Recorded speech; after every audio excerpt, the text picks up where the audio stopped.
Dominican, I really think we could make it.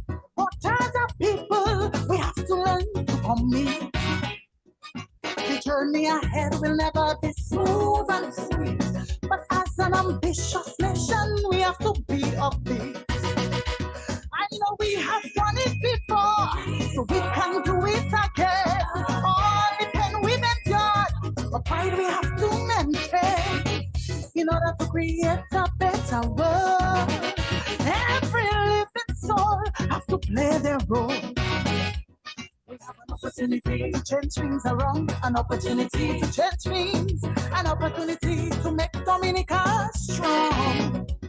We have an opportunity to change things around, an opportunity to change things, an opportunity to make Dominica strong. We got to stamp out the devil, stamp out all evil, jealousy, not by me, certainly. We got to stamp out greediness, stamp out wickedness, jealousy, not by me, certainly. Tomorrow is the first day, the rest of our lives. Let's make tomorrow the first day of the rest of our lives. An opportunity to change things, an opportunity to make our country strong. Whoa. Change. Whoa. Whoa. I remember the love and unity that we once shared. Home, the children would be prepared. Goodness was a daily part of our living. This society would be part of our children upbringing. We used to eat everything we grow and grow everything we eat. But smiling faces would glow and the people were real discreet.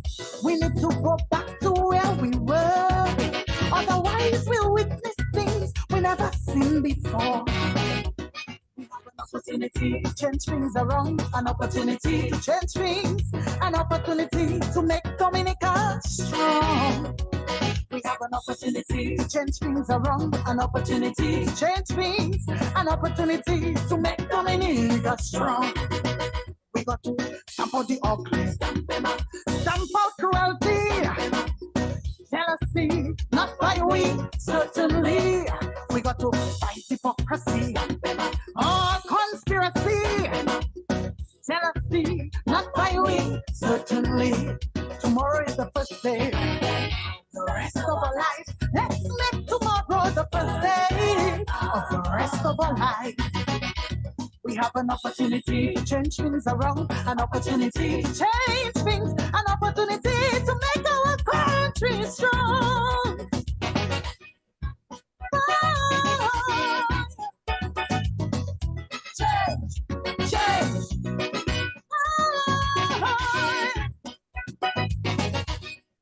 Oh. Grandma used to say that. All right. Yes, that is where I and we at Civic Vibes want to say a special greetings and welcome to all of you locked into that space at this time. It is just about 5 minutes past the hour of 6 o'clock in the Commonwealth of Dominica and the rest of the region in which we live, that is Eastern Caribbean. Those of you looking on and listening on further afield, whatever time of day it is in your neck of the wood, welcome on board as well. Yes, it is going to be another very informative program here, right here on Civic Vibes. You know how we normally do it each and every Sunday from just about 6 o'clock. This evening, we have the leader of the United Workers' Party in our midst this afternoon. By profession, he's an economist. And so whenever Dr. Thompson Fontaine is in the house, we can expect a very informative, very interesting, very educational session here indeed. So those of you who are here, please share the live as we are moving on here, because when we take flight, as it were, we will not be descending in just a bit before 8 o'clock strike here. All right, having said that, let me now move across without much delay and say a hand hello to Brother Alvin Thomas. Alvin, good evening to you, my bro. How are you? Hey, Lofty. Good evening. Pleasant good evening to you. And of course, so many folks who have already logged into the program. Pleasant good evening. I hope all is going well at your end in the Commonwealth of Dominica. I'm doing pretty okay. As you may be aware, there is a lot of political excitement taking place back in the US of A now. So, of course, for the last couple hours, I'm sure many Americans, folks living in the US, have been glued to their television, listening to the pundits, the analysts, and everybody who is pontificating on what will and will not happen in the upcoming November elections. It brings us to that point that we have discussed so many times as it relates to Dominica, that elections has consequences. There's no ifs or buts about that. It doesn't matter where that is, whether it's in the US, whether it's in Dominica, any part of the world, election does have consequences. So again, let me say, of course, a pleasant good afternoon to my friend, Dr. Thompson Fontaine. It's always good to join him in a conversation, which is usually very stimulating. And he brings a wealth of knowledge and that input into whatever we're discussing. And this evening will be no different. So I'm looking forward to that conversation. But again, to say to all our folks online already, a pleasant good evening. Sit back, relax, pull your cup of tea or coffee or whatever it is, and continue to have a good evening and a good conversation with us. Yes, Brother Alvin Thomas, thank you very much for your opening remarks here, always on point. And I want to publicly again, Alvin, thank you very much for taking time off your Sundays, each and every Sunday, whenever time permits, to be here with us so that the information can be doled out to us in Dominica, in particular on this blessed rock, and Dominicans by extension living all over the globe. Yes, folks, the many folks of you who are already here, thank you very much on behalf of Civic Vibes. We always treasure your company each and every time that we turn our computers on and have that all important conversation with you guys. What is really most important, folks, for us here at Civic Vibes is that it is not just the conversation, they're good. It is not just the discussion, they're good.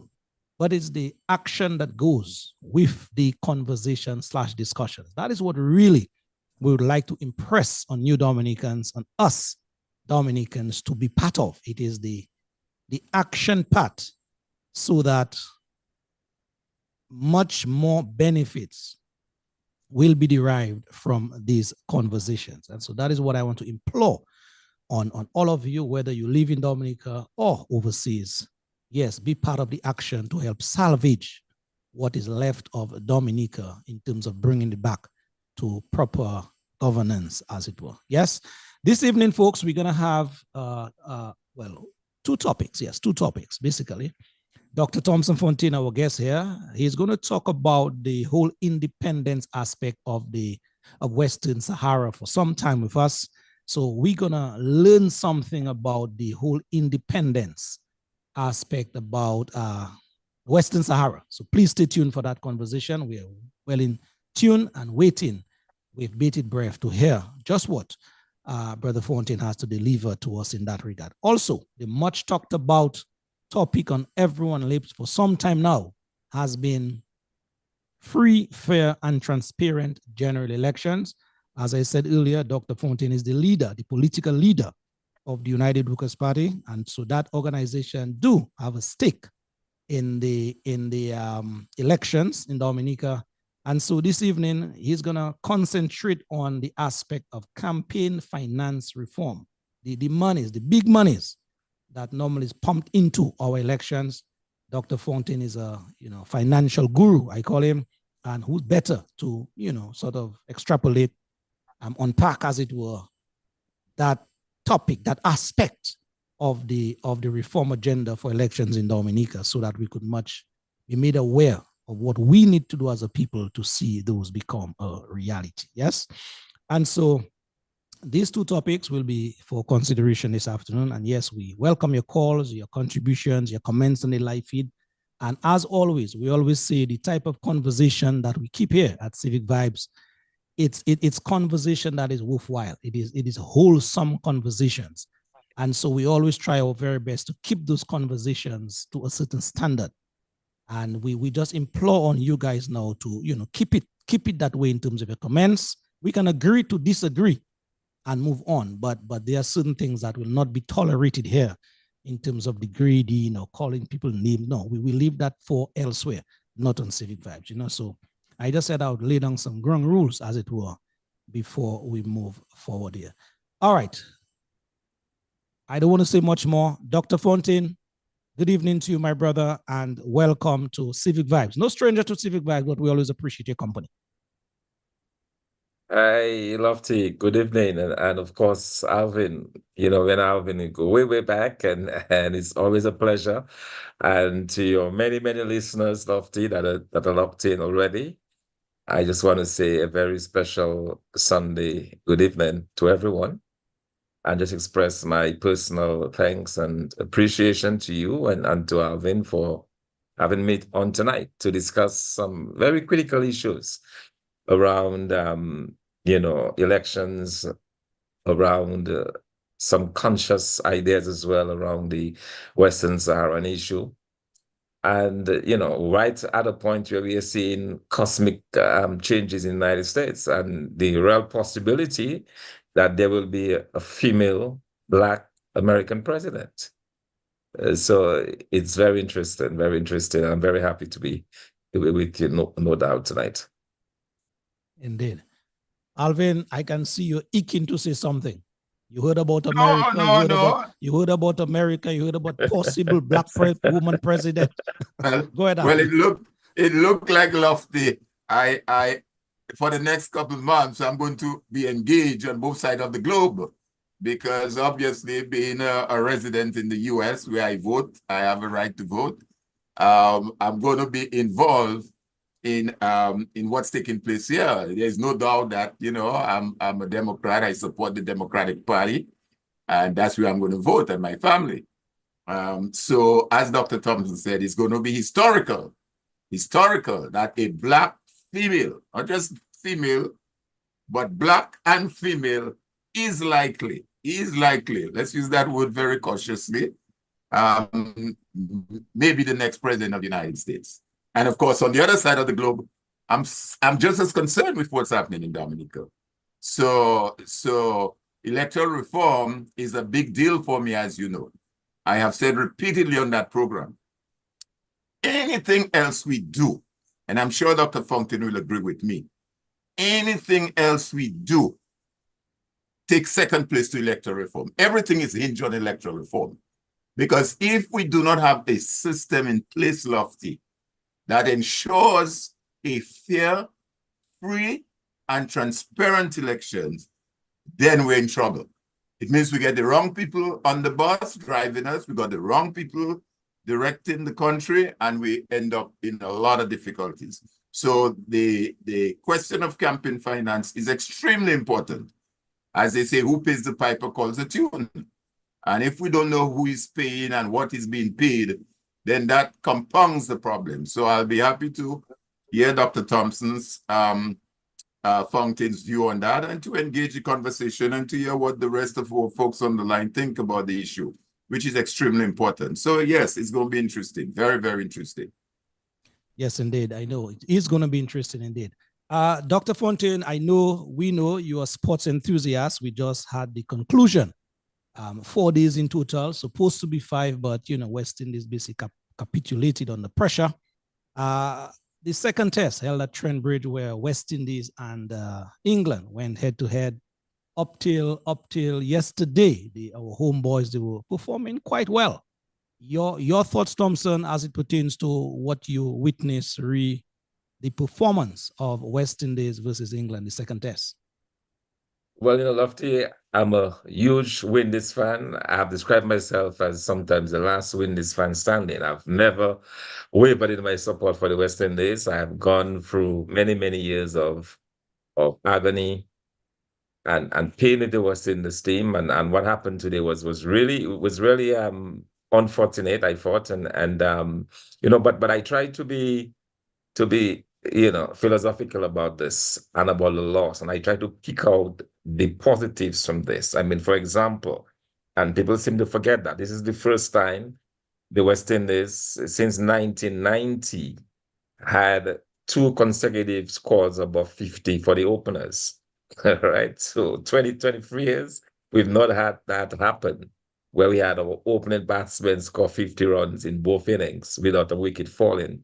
Yeah. So I kind of take these little things from it, and I understand the inexperience. And what showed today was really inexperience on the part of the West Indies team. What we have is exceptionally talented individuals, Afanas, for example, and we saw Afanas got out this afternoon. We saw Hodge got out, the heroes of the first innings. Team dismissals. We're just not there as yet, and it will take a lot of that. We're going to have a lot of those ups and downs for some time yet before the team settles. So as disappointing as the loss was, I understand what the West Indies are going through, and know that we'll continue to have this until we have a settled team, until these guys have 20, probably 15, 20 matches behind them. Then we'll begin to see more consistency. But until then, we'll have these ups and downs. But having said that, we must give our congratulations to to Kevin and to Alec, and as well to the rest of the West Indies team. I thought that Louis did exceptionally well. He showed a lot of maturity. Sinclair, I thought Sinclair also played well, both in terms of his bowling and his batting. There's lots of positives to come out of it. So yeah, disappointing that we lost, but a lot of positives, I think, going forward. And I think we'll have a much better show in the third test. One of the things that I noted, Fontaine, is that this brother from England, Joe Root, he made 100+ today. Well, yesterday into today. And he only had scored 7 fours, which adds up to 28 runs. And it to me, it tells me something about the West Indies guys in terms of the application. They trying to stick it out. And I've not been seeing that when West Indies win a match. To me, I hear the joys, I hear the jubilation, which is fine, but I am a harder fan to please where West Indies is concerned. To me, West Indies, the guys they're not consistent enough at pulling off wins. They're not consistent enough in applying themselves. Just trying to stay the course. I mean to say 61 without loss, and it was 91 for 6. It's like somebody said on a post today, these guys came to make a message or something. They just couldn't understand. And I support them, yes, but I'm not one Yeah, to. I know. I'm not I know, one to but support again, that level of you see what mediocrity. Lofty For again, real, it hurts again, sometimes. it comes down to the experience. I mean, Joe Yeah. Root Yeah. would probably have played probably 140, 150 test matches. Mhm. That is probably 3 times the combined number of matches that all the 11 West Indian players have played. So experience does matter, Yeah. especially in cricket, and how you apply yourself. Because if you saw the way West Indies got out, there was nothing fancy in the wicket. The wicket was playing true as it had played from day one. Yep. All right. So you would argue that West Indies had more than enough time to settle down and to score the runs. But there was just a sense of panic. Having lost the 2 quick wickets, there was a sense of panic. And I thought that the turning point was really the wicket, to me, of the captain, Brathwaite. They one of the most experienced on the team. I thought if Brathwaite had found a way to stick around, it would have been a Yes. different game, Yeah. and really kind of bring the younger Yeah. players along. Yeah. Because it's a lot of nerves. You heard, for example, Hodge, when he talked about his century. He said when he got to 97, he basically blanked out. He doesn't even remember what happened, because of the not knowing how to control his emotions, not knowing how to breathe and just control himself and so on. So I understand. I mean, it is deeply frustrating. Thank God, the Tour de France was happening at the same time this afternoon. So I could sneak out and watch Tour de France because it was so disappointing for me. But it's just what it is, and I think the guys will come good in time. In particular, Alec and Hodge have a bright, and Louis, these three players, I believe, have a bright, long future on the West Indies team. And we are going to be winning more consistently as they get the experience. No, I think Dr. Thompson is so correct. It boils down to experience, Lofty. It doesn't matter how much raw talent you have. And he is so right. What Hodge and Afnes, they got the raw talents. I mean, there's no doubt about it. I mean, it's only someone who is talented could have stayed there and scored the way they scored. And in comparison to Joe Roots, as you say, as Dr. Funkin rightly said, I mean, this is a seasoned player. So at the end of the day, I think what is required is to build that confidence. Yes, it's disappointing. I mean, when you looked at the response of the spectators at the game, how excited they were, you know, with the way in which Athenas and Hodge was playing. And then, like we say, to come to the final blow where they lost the match. But yes, there is a lot of potential. We just have to keep supporting them. And I think they just have to continue crafting that talent and developing some more skills as to how they approach the match. Because, I mean, like any other game, there's a lot of butterflies in your stomach. I mean, even look at some of the soccer games that's taking place right now, you know. That game with Argentina and this other team where they lost, you know. So Alvin, it boils down to experience. I understand the experience part of it, and I'm not knocking the guys in that department too hard. So yes, I fully understand that it's a young team. You know, the most experienced player is Bradford, the captain, and he too is not, you know, pulling his weight as it was. So I understand, but what I'm really speaking about is test match. There's supposed to be some sort of mental fortitude that's supposed to go into a test match. It's a 5-day match. You're in there, or supposed to be in there for the long haul. And to me, sometimes, even with the lack of experience, the way that the West Indies guys approach, let's say, a session, it is, you know, so I understand the experience, but there's something that is not cogging properly as it pertains to West Indies team, coupled with the lack of experience that we are shouting about. Yeah. But having said that, though, I want to congratulate Kavem Hodge for his 121 or 120 he scored in the first session, and also Alec. These guys, you know, they have what it takes. They have the raw talent, but it's just to put it together as a package. The Louis brothers, well, there's some technicalities he have to improve on, but with time, I guess he will buckle up. Yeah. You know, and Lofty, interestingly enough, I just wanted to say as well, I saw a lot of reporting online where they were saying that this was the first Dominican to score a Test century for West Indies, and that obviously is not correct. We forgot that on match 18 for 1978. Irvin Shillingford scored the same 120 against Pakistan in border Guyana. And in fact, Irvin Shillingford was the first Dominican on the West Indies team to score a century.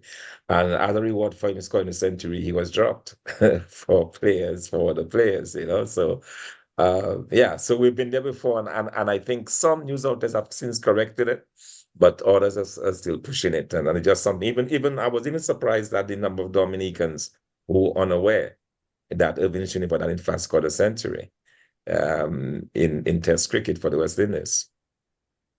Yeah, indeed. Well, let's hope sure that record is corrected in moving forward. Folks, yes, it is already 25 minutes past 6 o'clock. And so that was just our teaser to you, or warm up, as it were, to get into the meat of things tonight, as it relates to the conversations that we will be having here in just a bit. Those of you tuning in now, welcome to Civic Vibes. The two topics for consideration tonight, they are the electoral reform agenda for Dominica. Special focus tonight is on the campaign financing aspect of things. And also, Dr. Fontaine will be talking to us in terms of the Western Sahara aspect of things and the importance of the independence as well. So, Doc, again, thank you and welcome to that space. And the floor is yours, as it were, in terms of getting us started really conversations. All right, so you want us to start with Western Sahara or Yes, with the sure, conflict sure, finance? sure. Western Sahara. We'll come to Okay. our national matters in the next leg. Yes, well, Lefty, thanks for the opportunity. I am exceptionally grateful. In fact, when you spoke to me and I suggested to you that we should talk about it, and I wanted to for a very special reason. I think that more Dominicans need to understand this because it goes to the heart of our governance in Dominica. It is an example of the kind of governance that we have in Dominica. Now, what do I mean by this? We have a government in Dominica which is now fully supporting Morocco's move for control, complete control over Western Sahara, its people and its resources. And why is that of concern to us? Well, has to be of concern because the actions of Morocco has been one of a colonizer. The actions of Morocco over Western Sahara has been one of disregarding the International Court of Justice ruling. It has not behaved properly to the extent where Morocco was actually suspended for a very long time from the African Union. And it is now, it has been reinstated, but it was suspended for some time. And because it has not behaved in a manner that we see befitting, and yet our government is supporting this regime in the oppression of the Sahrawi people. And I say it's oppression, and I will explain a little bit to the Dominican public, and because a number of persons, have been texting me back and forth over this past week since I came out on the radio and said, well, they were not even aware of that. Well, I'm old enough to remember the Polisario Front. I remember as a kid, we used to hear stories, on the radio all the time about Polisario Front guerrillas, Polisario Front, Western Sahara, and so on. But it's only now I have a better and full appreciation because just last week I spent 3 weeks in the desert there in Western Sahara, in a place called Tindouf.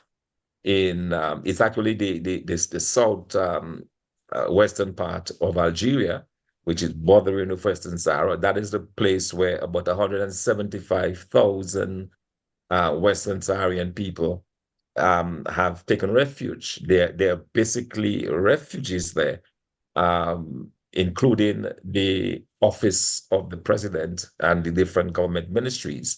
These people lived in tents for many, many years. Since 1975, they have been living in tents. They're doing a little better now because the Algerian government has mercifully provided electricity. So there's electricity, there is running water.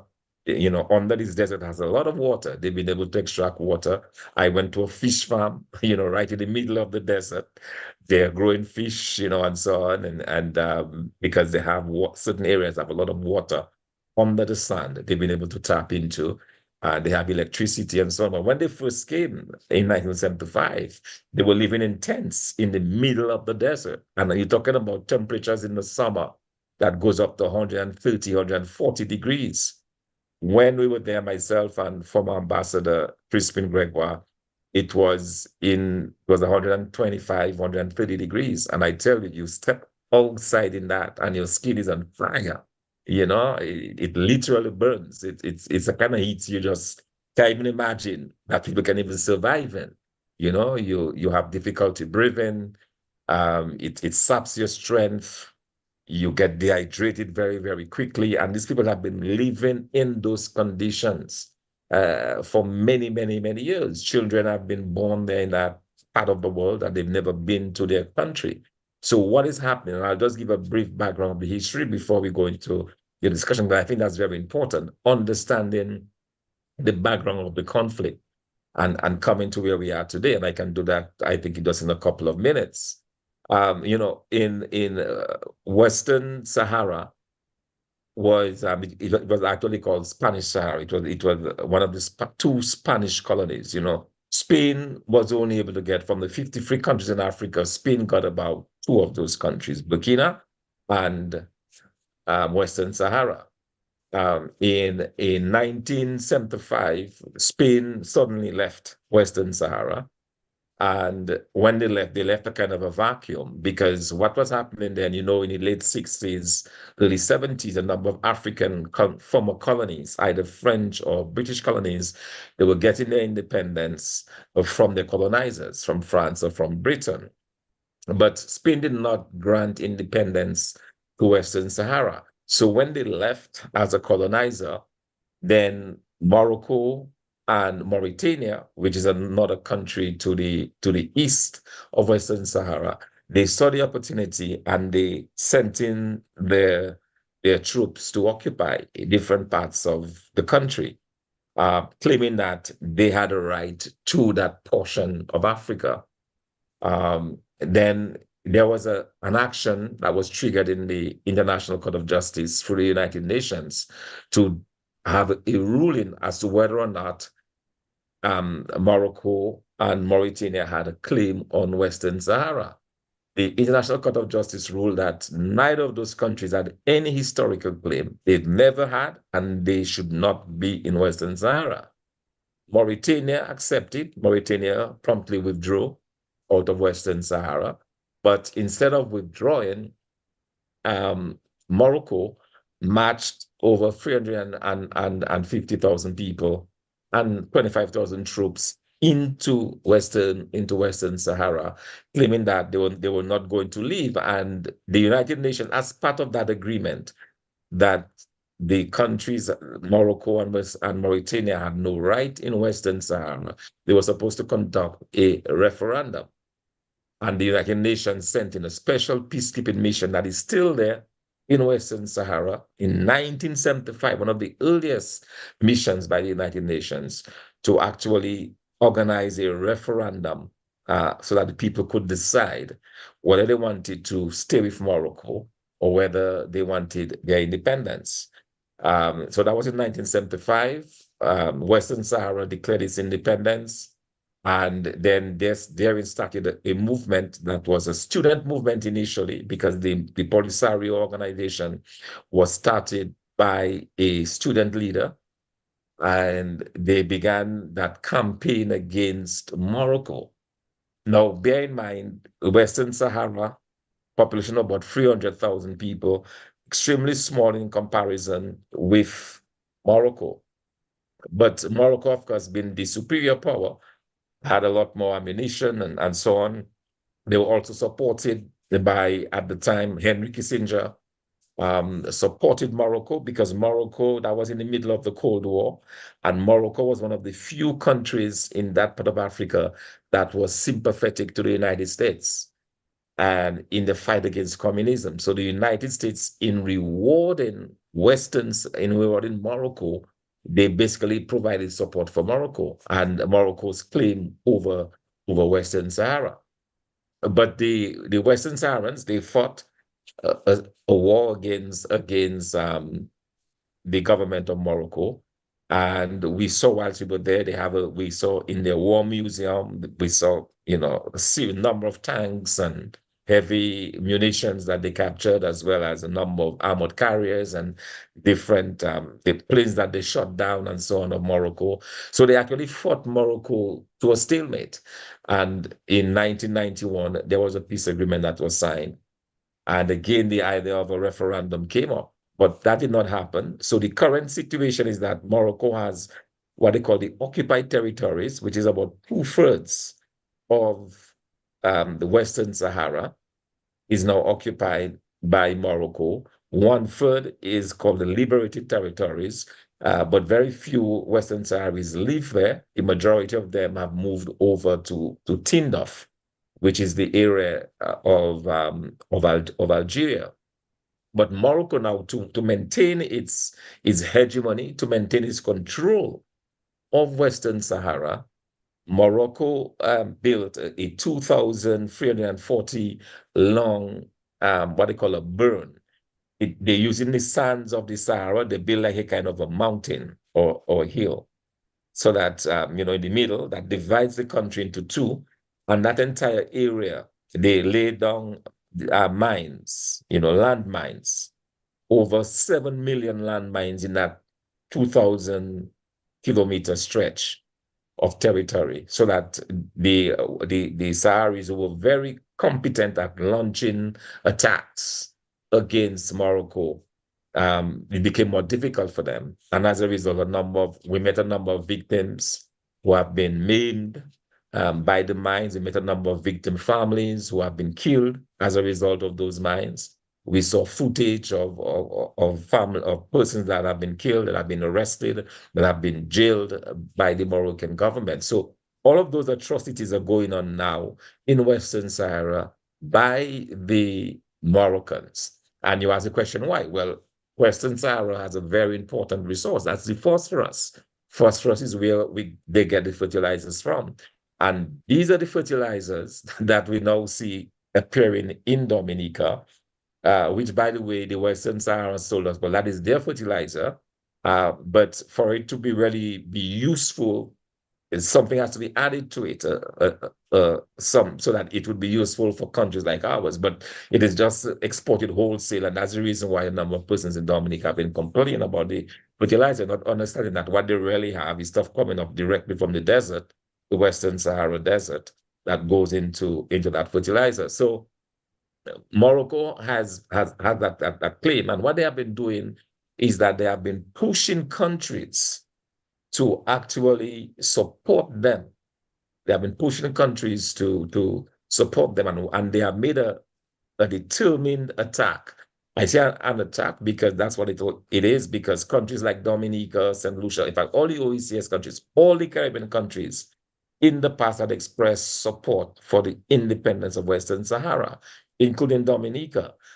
Going way back to 1979, O.J. Serafin, the Prime Minister of Dominica, supported the Western Sahara. We were second after Grenada, after Maurice Bishop in Grenada, to express support for Western Sahara. And then number 3 was Cuba, and then St. Lucia. And after that, all the other countries, Trinidad, Guyana, the other OECS countries followed suit. But Morocco now, in their quest to get the countries, and they have targeted specifically the OECS countries. Why? Because the 6 OECS countries, they are members in the United Nations of what they call the C24. And the C24 is the decolonization arm or unit of the United Nations. And they basically sit on decolonization issues. They actually have a say before vote is taken, say at the General Council or the Security Council. They would discuss it. So the issue, for example, of Greece, that is claimed by both Turkey and Cyprus. Cyprus, that is claimed by both Turkey and Greece. You know, there's an issue there. Cyprus is one example that is divided again, 2 countries claiming parts of Cyprus. That was also the situation in Timor-Leste, East Timor. So this committee is a committee that is looking after these issues. So they have decided to go after the vote, those 6 critical votes in that committee. And that's where they made the approach to Dominica. So Ambassador Crispin Gregoire, when he was there, he was very firm, and he developed a very strong relationship with the Western Saharis. He developed a very strong relationship with the ambassador, the Western Sahari ambassador to the United Nations, because they're there in the UN as observers. They're in the Africa Union. They're as full members. They're recognized as a country within the Africa Union. And he developed that strong union. As soon as Ambassador Gregoire was relieved of his position, the Moroccans, they went after Vince Henderson, and they convinced Vince, without the ideology, without the background, without consulting with his predecessor. Vince just agreed to go with Morocco's claim. And not only that, Prime Minister of Dominica agreed in exchange for a hotel and some bags of fertilizers that he would switch the historic and noble and conscionable position of Dominica to support the Western Saharan people in their quest for independence, and through his support be in Morocco. And he has since gone out to convince St. Lucia, St. Vincent, Grenada, Antigua, and St. Kitts and Nevis. And those countries have shifted again in exchange for fertilizer those countries have shifted their support for Morocco, which I believe is extremely shameful. And that's one of the reasons why I've decided to actually push back on this, because I think for a Dominican and for Caribbean people, if a history of colonization, if a history of suppression, uh, victims of slavery, victims of the hegemony of countries that feel they can just come in and brutalize the people and do as they wish, we should never be in support of that type of action. And I would just say finally, I was extremely encouraged and heartened by the support of the Cuban government to the Saharian people, because right there in the desert, as we speak, there is a brigade of Cuban doctors that are living under very extremely difficult circumstances, but who are in control of the hospital in which they have built a hospital. They provided the medical people. They've also provided training for local Saharian people who've gone to Cuba to train in medicine, in pharmaceuticals, in different areas. And they're working diligently, not only in a hospital, but also in the schools, providing a very humane service at great cost to themselves, great discomfort, because it's not an easy place to live in the desert. But they're doing this. And I was very much encouraged by the tremendous support of the Cubans. Also, Venezuela has shown tremendous support for the Western Saharian people over the years. They have not wavered. Barbados is not wavering. Jamaica is not. Trinidad is not. These countries are still solidly in support of the aspirations of the Western Saharan people. But unfortunately for us, our own country, Dominica, has gone the other way. And that's the reason why I think it's important for us to let that be known to the Dominican public, because our people are not even aware of that happening. And so my whole thing is that having been there, having sat and spoken to with the president of Sahara, having seen the struggle that they're going through. And I'll just add quickly as well that after ceasefire has been observed for over all of those years, the Moroccans were constantly breaking the ceasefire. They showed us evidence of mines that they had actually retrieved from that area that showed clear dates of 2001, 2002, dated on those mines, meaning that Morocco was still planting mines as late as 2000 in that area, in clear violation of the ceasefire. And but I've just been heartened by the spirit of the Sahrawian people. They have decided now that they're going back to fighting. That they have now said, well, okay, Morocco has been blatantly breaking the ceasefire, and they have started in December of last year. They had some exchanges with this Western with Morocco. Morocco maintains 100,000 troops. That's a third of the population, 100,000 troops. They maintain along that burn I talked about, that 2,300-mile stretch of sand. They maintain their troops there. But even with these overwhelming odds, the Sahrawian people are saying, we prefer death. We prefer to fight and die honorably for our independence than be subjected. One gentleman I met, in fact, our interpreter from Arabic to English, he told me straight. He says, he's not seen his father since he left at the age of 15. He's 52 years old, so 45 years he's been living in Tindouf, and he's not seen his family. He was separated. He cannot go back to see his family. They're not allowed to visit their families. So there's a permanent separation of families. And he says he's tired. He said he's prepared now to die. He preferred death. At least his last years on this earth, he preferred to be fighting a cause, fighting and probably die in battle rather than live the rest of his life as a victim in the sands of Western Sahara. Yeah, indeed. Very, very interesting information. So far, Doc, I want to thank you for that very much.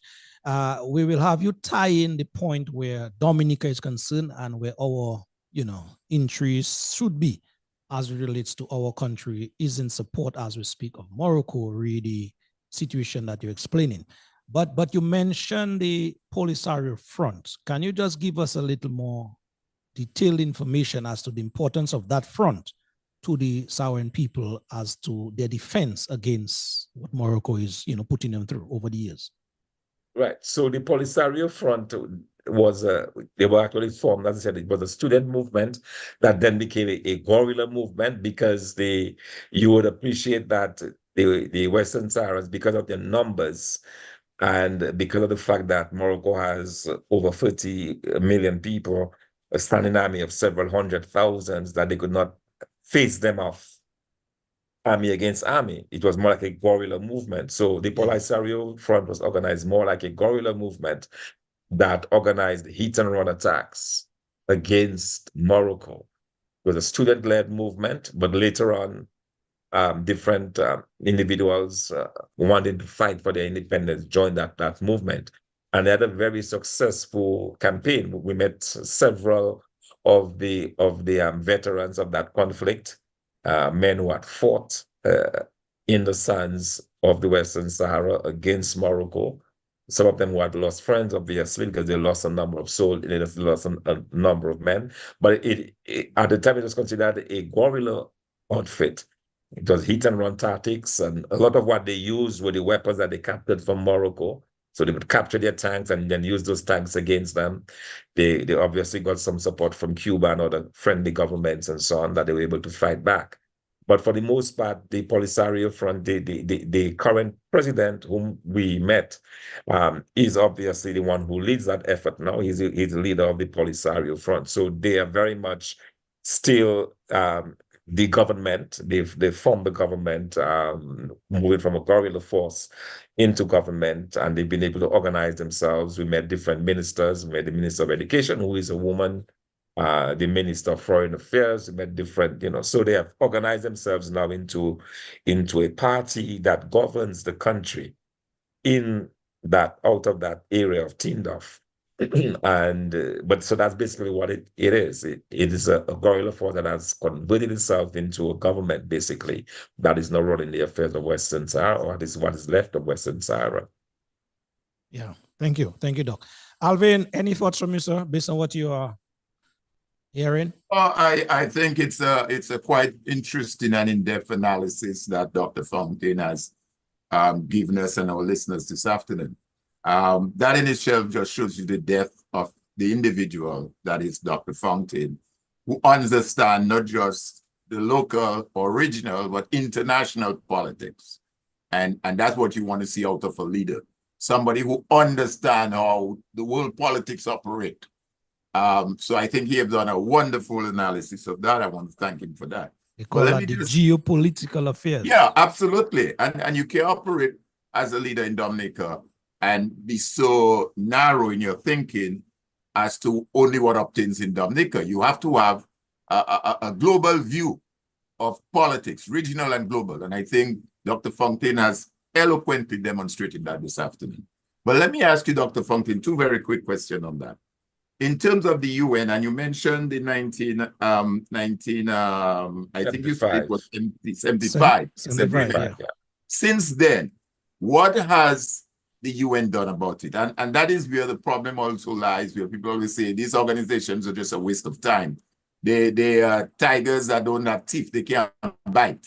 Because 75 to now is a long time. And secondly, what is CARICOM's role in that? Because the reason why I'm saying that, you mentioned the OECS, and then you mentioned Trinidad, Cuba, Venezuela, Barbados are not part of it. And we see recently where CARICOM took a decision to send Kenya's troops into Haiti.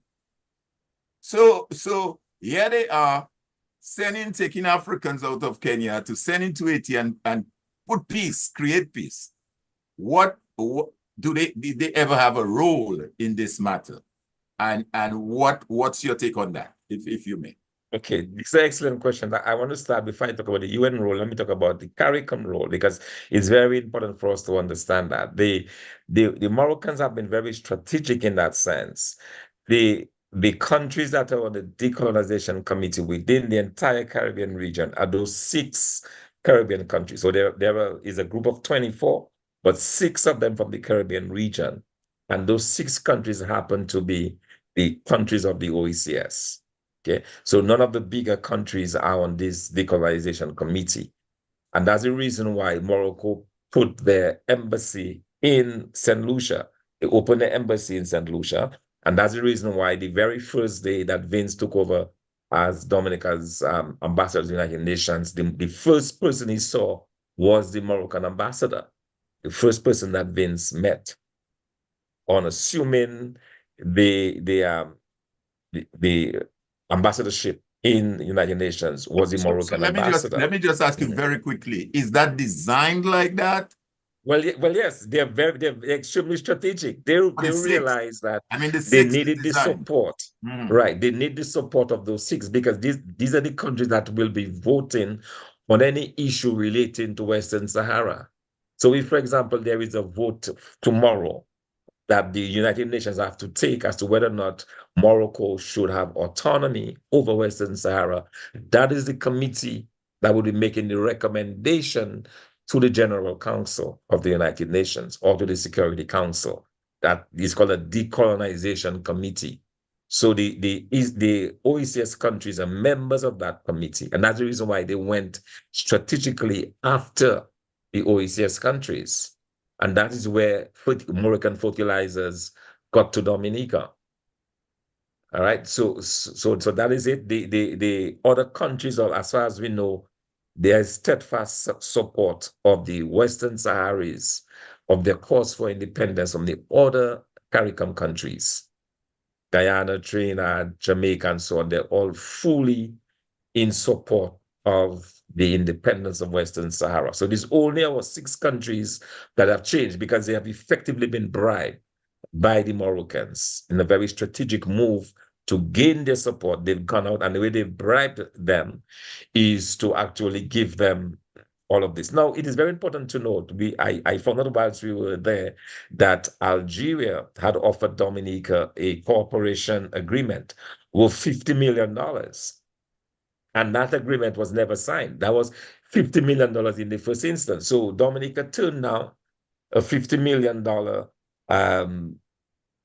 offer from Algeria that was turned down in exchange for throwing the support behind Morocco to maintain autonomy over Western Sahara in exchange for a hotel, which is sinking, by the way, and it will never be used, and fertilizers that are burning our produce in Dominica and making it better. So, it shows again the thinking of this government. It shows the near bankrupt state of this government, because any right-thinking government would realize straight away what Morocco was up to, and would have simply stood on principle, would have stood on their consciences, and would have stood on the fact that they will never support the colonization of one country by another country. The same way we got our independence. If it was good for us, it is good for the Western Saharan people who lived all of those hundreds of years and even thousands of years as a separate people. All right. So that is one. On the issue of the role of the United Nations. Now, the United Nations, the mission that was set there, the UN mission in Western Sahara, when that mission went into that region, it was to do the referendum, to set up the referendum. But what complicated the issue was that Morocco very cleverly, when they claimed Western Sahara, they matched 300,000 Moroccans who matched from Morocco into Western Sahara. Okay, so it basically became almost impossible to have a referendum, because now you had a number of persons who had recently arrived in Western Sahara. So if the referendum was held with 300,000 people, the population of Western Sahara was 300, by which time half had fled. Any referendum would be in Morocco's favor. So that is what has obtained since, and the referendum has not happened. All right. Now, a number of people have been calling for it, but the referendum is not of any value right now, because, as I said, about a half of the population of Western Sahara are now literally living in Algeria as refugees. So if you're going to have a referendum in Western Sahara, You have to either include those refugees or find a way to include them and exclude the Moroccans who have taken over parts of Western Sahara. So it has become extremely complicated. I think what needs to be done is for some pronouncement, a vote within the United Nations that enforces that decision that was taken in 1975 and forces Morocco to leave. Now, it would have been a lot easier if the Western countries had thrown their support behind. Now, you would remember in the last days of the Trump administration, and that is why the politics is so critical. In the last days, the last official act of Donald Trump as president of the United States was to recognize Morocco's autonomy claims over Western Sahara. And why did he do that? He did that in exchange for Morocco normalizing relations with Israel. Okay, so in other words, Donald Trump told Morocco, if you agree to normalize relations with Israel, we will support your autonomy claim over Western Sahara. Importantly enough, the Biden administration has not reversed it or has not gone back on it. It could be that they're viewing this as a historical thing between the US and Morocco, because as I said, Morocco stood with the US during the Cold War, and they were a very important player there in the Horn of, sorry, not the Horn, but the North, in Northern Africa. They were a very important player, and they've stood with the United States. So it could be that that was a repayment. But that is the situation. We've had other countries. In fact, it was very interesting. A very interesting thing happened in Kenya. The Kenyan government had recognized, because Western Sahara is a full member of the African Union. They're recognized as an independent country by the African Union. They have an equal say like any other African country within the African Union. They are members, they are observers in the United Nations, but they are full members of the African Union. And so they have an embassy in Kenya. Interesting, a very interesting story that happened when President Ruto took over a year and a half ago. He invited the president of Western Sahara to his inauguration, because he made an invitation to all of the African leaders, including the Western Saharan leader. So the Western Saharan leader is there in Kenya, in Kenya, and the same way Morocco did with Dominica when there was a change, the same thing they did when there was a change of government in St. Lucia. They were there to offer gifts and to bribe and to get this government control. They did the very same thing in Kenya. So the day following his inauguration, President Ruto of Kenya, he announced his support for Morocco's autonomy over Western Sahara and expelled and shut down the embassy of Western Sahara in Kenya. And the president he had invited was still in Kenya. It was a huge political embarrassment for the president. And it's because he was influenced again by Morocco. When it came out that the president of Western Sahara was still in Nairobi, and the president took that action, there was a big upheaval, and he was forced to reverse his decision. All right. But it just shows you where governments are self-serving. They look after their own interests rather than the interests of the people. So thankfully, that was reversed. But I give you another example of what's happening in the broader international community with that issue of Western Sahara and the claims by Morocco. But Morocco has been extremely aggressive. Morocco is not a democracy. It is governed by a king. It's a very feudal system. And the king believed that the Western Sahara is part of his southern provinces. He's a king. He should have all of that land. And the reason why Western Sahara is so critical, it has it has a 2,000 kilometer of beach. All right, there. Some of the most beautiful sandy beaches anywhere in Africa, right there on the Mediterranean. But it's not the beach that is of value. the more important value there is the fishing rights. And that's all Spain was interested in. All the years that Spain colonized Western Sahara, the one thing they wanted was the phosphorus and iron coming out of Western Sahara, of the desert, and the fishing rights, the fishing waters there. And they actually gave claims. And one quick point on that as well is that in another big win for the Western Saharan people, the International Court of Justice recently ruled again that Morocco now, which was now given permission for, they were issuing permits, fishing permits for that area of sea line. Those permits, they've ruled that these are illegal, that Morocco cannot be issued because it does not own the country. It cannot be issuing permits for countries to fish in the waters of Western Sahara. And that the Saharan government can take legal action against any firm or any company or any country that is found fishing in the waters there of Western Sahara. So, the weight of international law as it pertains to the sea, to the land, is in favor of the Western Saharan people. What is not in their favor very much now are the sentiments in countries like ours, like Dominica, which would now issue, for example, a statement in French. A Dominican country issued a statement in French in support of the Morocco, issued a statement in French, quietly, not making it known to the Dominican public, but that was just issued a few weeks ago at the United Nations. So that's the situation we have, and that's the reason why it becomes all the more important for us, and that will take us in when we talk about our next topic of campaign finance reform. And another very critical example of why campaign finance reform is important, because that will help us put in place governments that care about the people, but also care about things like that.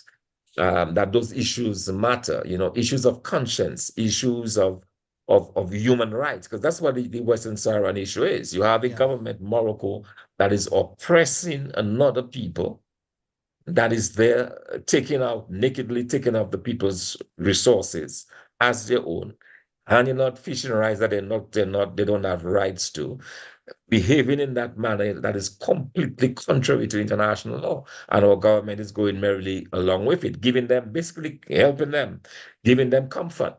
If the OECS country had said no to Morocco, that would have been a very powerful voice, because 6 votes out of 24 is already a lot of votes, So the idea that we are giving comfort to Morocco is very concerning to me as a leader of the United Party, as a party looking to assume the government of Dominica, or the governance of Dominica. And so I really want the people of Dominica to take this matter seriously, because it has far-reaching repercussions for us.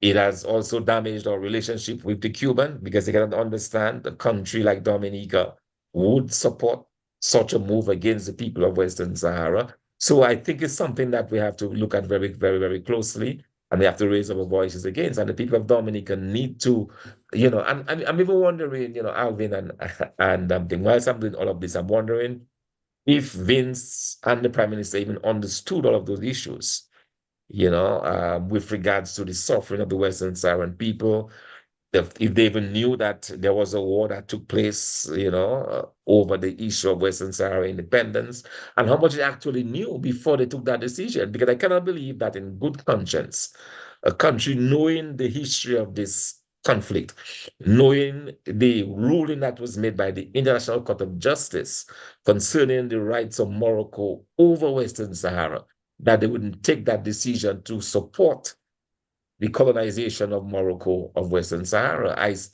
simply don't believe that this government would take that decision if they had the information, or if they even bothered to take time to find out about it. Yeah. Doc, we're going to take a break in just a while, the midway break as it will. But just before we take that break, you mentioned, what's his name, O.J. Serafin before. Can you tell us briefly if any other government since our independence, other than this DLP regime, supported Morocco over the the Saharan Western people in Yes, terms of their, so their the rights. succeeding governments, the Dominica Freedom Party government, the United Workers Party government, and initially under Rosie and Piero. I mean, Rosie would never, under no circumstances, support Morocco's claim over Western Sahara. So up to that point, up to Piero, the support for Western Sahara was solid. Wow. Okay. The only change came under the regime of Roosevelt Skerrit, and that change came in exchange for a hotel and a few bags of fertilizer. Yeah. Well, All right. well, Let's take a caller, Alvin. Someone is Sure. on the line. Let's try to entertain that caller before we take that break. Caller, good evening. Civic Vibes, you're on. Good evening, Lofty. What's up? Yes, good evening, brother. And good evening to Dr. Fontaine and Alvin. good evening.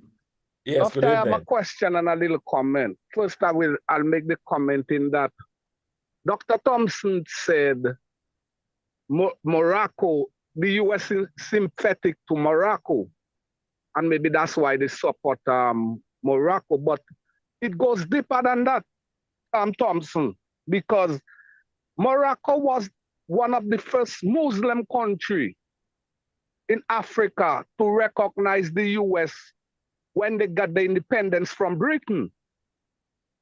So they always have like a good American, Morocco always have a good relationship, because in the time of their struggle, when they was fighting against the monarchy, the British monarch, Morocco had recognized them. But what I find that strange is that America itself was ruled by Britain, by Britain, as I said, the monarch. And for Morocco to support another, to colonize another African country, another sister country, I find it's really appalling. You know what I mean? And I would like to ask Dr. Fontaine, why countries like Cuba, because I know Cuba don't really stand for that. I mean, Cuba has the history in human rights violation and so, but in terms of liberation and self-determination, Cuba had always been on the right side, fighting for to liberate people. And I don't know why Cuba would stand aside and cannot pull up Roosevelt, Skerrit, and Gonzalo and St. Lucia and Grenada. You know, you have countries like Jamaica supporting the struggle of the Polisario people, Barbados, Venezuela. To me, something is not, I can't make the connection, Thompson. So maybe you could help me out, because I don't see why Cuba can't pull up Roosevelt Skerrit. Venezuela and Dominica, they're tight. I don't see why those countries, even Jamaica and even Mia Motley, Barbados, why they can't tell Skerrit and the rest of the Leeward Islands what they're doing there is wrong. It's dead wrong. You know what I mean? You can't be oppressed people and killing people and preventing people to make their determination to rule their own destiny. Anyway, Lofty, good program as usual.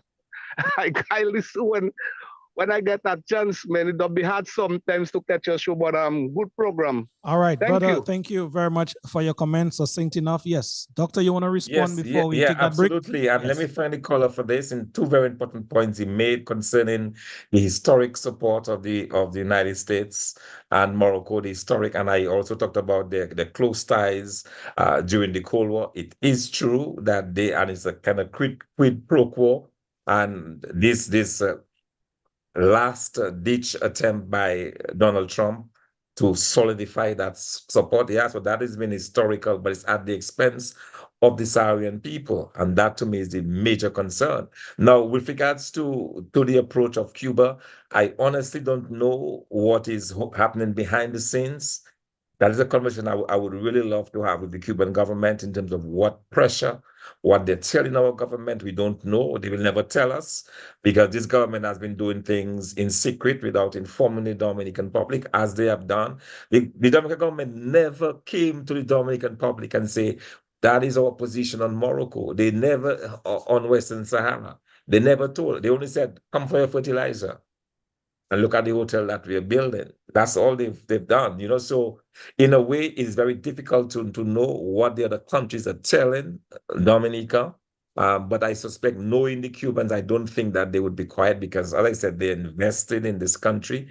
They have trained the overwhelming majority of Western Saharan people.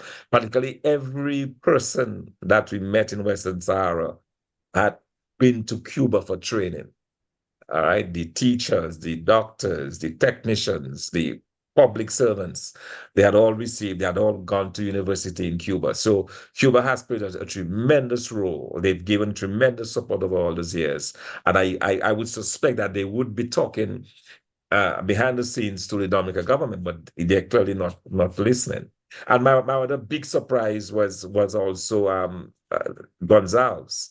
I'm very surprised that Gonzalez, for knowing his background, that he would even support that. But he just got a deal, 500,000 tons of fertilizer, again, for his farmers in St. Vincent. So he's quite happy with that. Wow. All right, Doc, I can tell you we can go on, but you know how it is. Time runs, time fly when we have such a frustrating conversation. I would really suggest we have a follow-up conversation on that, because that last point you just raised of St. Vincent was at the back of my mind. How someone like Gonzalez could be a part of that. So we will need to have a part 2 on that. Yes, and I would suggest that we bring in Ambassador Greco as well, because a lot of this background he has as well with regards to the diplomatic démarche that has happened with the government, because he was very much instrumental in getting that cooperation agreement with the Algerians that was never signed. He can talk to that. He can talk to his efforts with the St. Vincentian government as well to get them on board. Absolutely. And they're flipping at the last minute. So a lot of that. And even that press release you said that just came out about a week ago in French, it would be interesting to get an interpretation of that and see what is in that release, what was actually said. Basically, what the release says, it reinforces Dominica's support for Morocco's claim of autonomy over Western Sahara. That's the basic thing. It basically says that we are joining with some other countries in the world that support Morocco's claim for autonomy over Western Sahara. So it is a situation where Dominica felt constrained to publicly put their support on a press release that the Dominican Republic has not seen. It was not published in the Dominican papers. Wow. We got it. We actually got it from the UN ambassador, right? The ambassador, Western Saharan ambassador to the United Nations. He was the one who made it available to us. Wow. So that is something that they're doing. Secret deals, and God alone knows how many other secret deals that they're doing around the world. That they're doing, behind the scenes. Because I said, in fact, I was bold enough to tell the president firstly, I apologized to the president on behalf of the Dominican public. I told him I am positive that if the Dominican public knew, given our history, if they knew what this government was doing, they would never support it. And I stand by that statement. I made that statement to the president of Western Sahara, assuring him that this is not the decision of the Dominican public, that we are in the dark. We do not know what the government is doing. They've done it very quietly behind the scenes. And what they're projecting really is just the fertilizers that they are getting from Morocco and nothing else. Yes. All right. Thank you very much, Doc. It's 15 minutes past 7 o'clock. So we have to take that all important break at this time. Folks, thank you very much for your eyes and ears at this time. We're going to do this number from Soul Post. He did this one in 2022, and it's entitled Living Under Siege. Yes, the people of the Saharan people are living under siege by Morocco. I think this one is quite apt for the discussion we're having now by Soul Post, Living Under Siege. Let's do that. We'll come back after the break.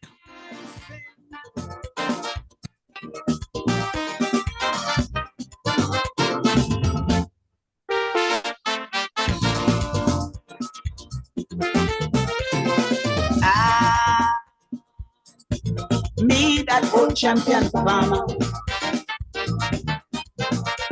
hardworking, independent, was making money. But today in my land, I feel more like a failure. The siege and strength of my ability to be the family. Political victimization in a country can in less no time reduce you to poverty. When a minority controlling all the money and no justice in the land. Any man should take a stance. It's about that olive branch you say, not about opposition to government. To come down from a farmer to a beggar, waiting on a monthly check, government welfare. This is no way for a man to live. Counting coins cannot afford a fridge, and I'm expected to forgive while I'm still living on the sea. Yes, folks, this is the Soul Post singing this one, Still Living on the Siege.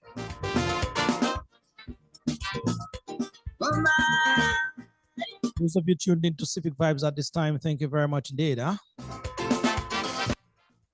numbers to call into the program, they're scrolling across your screen at this time. Please make use of those numbers. As in just a bit, we're gonna sort of dovetail the conversation to the campaign financing aspect of our electoral reform agenda here. Let's take one more verse from the Soul Post and we get back to Dr. Thompson Fontaine. But today I take a bus to go everywhere. To you, I'm just another troublemaker. Go interview an enlist or a teacher, and then go talk to a trucker, a builder, or a contractor. Then talk to any bus driver. And if you're still not sure, you really need to see a doctor. It's about that olive branch you said. Yes, folks, if you're just tuning into the conversation now, we are speaking to our very own here, Dr. Thompson Fontaine. Opposition to government. Just giving us, Dominica, much more insight to the plight of the Saharan people. To a beggar. As we too, we have our own plight here to deal with as well, huh? On a monthly check from government welfare. In just a while, we're going to dovetail the conversation to the campaign financing aspect of our reform agenda here. Firestone cannot afford us. So all we ask is that you keep it locked to the sport that you got. While I'm still living on the sea. All right. Thank you very much. Let's get back to Dr. Fontaine here and you folks in the listening and viewing audience. Yes, Doc, we have been speaking much information here. You basically belted out here to us. Thank you very much. In terms of wrapping up that conversation and sort of tying it with the next subject matter here this evening, how would you do that as we proceed? Well, I thank you for the opportunity as well, Lofty, to wrap up, because I've been reading the comments of the many listeners on the feed on social media. And I just want to say one of the questions that was asked is, what are we doing to sensitize the Dominican public? So program like yours, we will have time. We've also done it on the Workers' Voice. We'll spend time with Matt. I intend to personally write articles in the local press and also to reach out to our neighbors in the neighboring countries. I'm going to reach out firstly to the governments and the opposition parties in those countries to build that awareness. We have also invited the Saharan ambassador to Venezuela, whom we met in Western Sahara. We've invited him to Dominica. and we're working on timing and so on, where you can come and speak directly to the Dominican public about what's going on in West. I mean, I can speak, but I think if we have a voice, people are hearing directly from the Western Saharan diplomats, it will have a more profound impact. So that is how we plan to do this. We're not going to let this issue go away. I think it's one of conscience. Given our history, we should in no way be supporting the annexation or the colonization of another country. We should fight tooth and nail, as the Cubans are fighting, as the Venezuelans are fighting, with that liberation struggle there, and not be part of it. We should not be part of the problem. We should be part of those helping to support the Sahrawi people. And I can tell you, man, they were just so overwhelmed. You know, I sat on the floor. We had a discussion. I sat on the floor there with the governor of one of the provinces there in Western Sahara, and a room full of ladies. There were no men, because all the men were out on the front lines. They had gone out, you know, they had gone basically preparing to fight and so on. And it was just a whole room full of ladies. We were all on the floor talking, sitting, talking and discussing it. And I'm thinking, you know, it meant so much to them. It meant so much to them that we were there in the heat of the of the summer, you know, there with them, understanding the struggle, sharing with them, sympathizing with them. So I think that was good morally. I think it was a good thing to do morally. It really boosted their spirits, and it really showed them that irrespective of what the government is doing, that there are good people within the countries that support them, support their struggle. And I would encourage those of us who are listening, go online, do your own research, you know, find out more about what is going on there, and add your voice to ours to bring the story of the Western Saharan people to the fore and to the Dominican public. Yes, thank you, Doc. Yes, Alvin. No, I think that's a good way for us to segue into the campaign financing conversation, because basically what Dr. Thompson is saying, this country, Morocco, is buying votes, is buying our government, and God alone knows, come the next elections or previous elections, we don't know. We have no idea how much of their money might have gone into the elections. And as voters, we have a right to know who is trying to influence our vote and who is trying to influence our government. So it might be a good way now for Dr. Thompson Fontaine to make the correlation between what's happening there and how that can have a negative impact, the whole question of campaign financing, on our elections. No, Alvin, I mean, this is brilliant. And I was thinking exactly Doc, the same thing. Just take a little pin there, Doc, before you take that question from, oh, okay, we had a caller there, but the caller left. Continue, Doc, sorry about this. Yeah, so no, I was saying that is absolutely the same thing. I was thinking that is a classic example of why we need campaign finance legislation. I know we keep saying reform. The fact of the matter is we have nothing exists now on paper. We need the legislation that would control the extent to which foreign governments, foreign entities can influence our election. Now, if you go back to the elections of 2005, you remember the first set of, if you like, dirty money that came into Dominica politics was that $400,000 sale of one passport. You know, that's how the dirty money started, you know.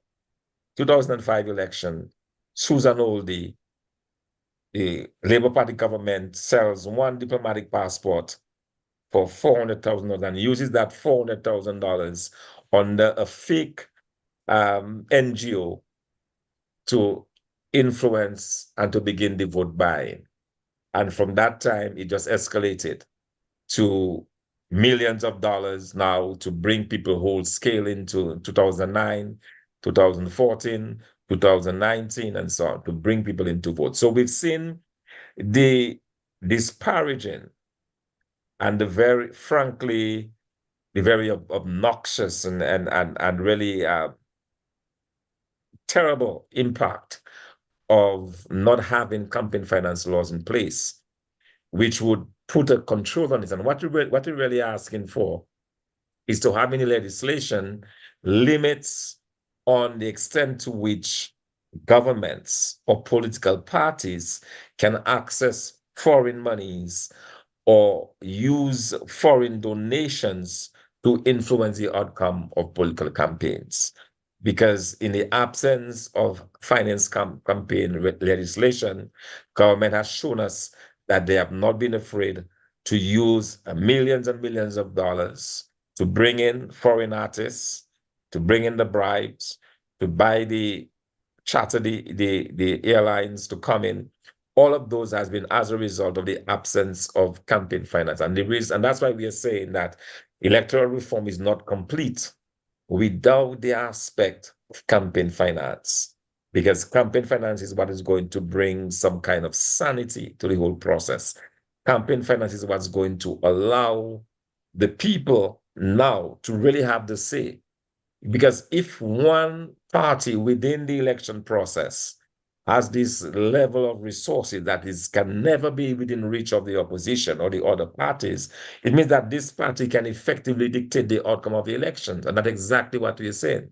So my argument is that in the absence of campaign finance legislation, we have seen the manipulation of our elections. And no electoral reform is complete without campaign finance. Now, why is that important and what are other countries doing? We have countries within the region, for example, I'll take the case of Barbados. If you're looking for a model in democracy in the Caribbean in terms of clean, fair, honest election, I think Barbados would probably be the one that you'd want to look at. In the case of Barbados, the campaign finance rules limits the contributions which any party can receive to $10 per constituent. So if you have a constituency of 2,000 persons, the majority that you can use up is $20,000 in campaign finance resources on that election. It's $10. We have suggested in Dominica, because it's a bit more difficult in terms of communications and Doc, so on. let me ask you a question. Let me ask you a question. $10 per the electoral cycle? No, per the entire campaign? So for every election cycle, yeah. So during the election campaign, we are restricted to spending $10 per constituent on your constituency. Per elector. Yeah. Per elector. Per elector. Okay. Per election, yes, per election for each, each election cycle, yes. Cool. So that's a very good and clear example of campaign finance legislation. So it means that the campaigns are on equal footing. Okay, with $20,000, you can't go and charter a plane, right, to bring in voters into that constituency, because you're not allowed to. And if you do, it could possibly overturn the results of the election. So, that is the reason why we are saying we need something like that in Dominica, because what it will do is that it will allow us to have a level playing field. It will allow the people of Dominica to vote their consciences, because now people are not voting their consciences. People have voted, and I saw it with my own eyes. I was a candidate in the 2014 elections, and I looked on in horror when I saw with my own eyes on the morning of the election, money's been exchanged. Persons who they know were supporting me, I saw money's been exchanged in my own in plain view within the close proximity of the polling station. All right, and that should be outlawed. That should not be allowed to happen. And so we are arguing, Lofty and Alvin, for a situation where campaign finance legislation must be a part of the electoral reform laws that we are seeking. It is now not a part of it, but it is not too late. It has to be included. You have to remove dirty money. You have to remove those corrupting influences of money in the election cycle and let people simply vote their conscience. So, Doc, give us now an idea or breakdown as to what organization will be charged to monitor and to implement, to scrutinize, for example, the money aspect. You said in Barbados, for example, it's $10 per elector. If that would be a reality in Dominica, who do you think would be the organization, what organization would be able to monitor and put things in place as to that aspect of things? Right. So all of that would fall under the purview of the electoral reform. I mean, sorry, the Electoral Commission. Yeah, the EC, the Electoral Commission. They will be the body charged with overseeing all aspects of the elections, including that part, ensuring that the monies do not come in and so on. And so yeah, so that's where it actually belongs, and that's where it should be, Electoral Commission.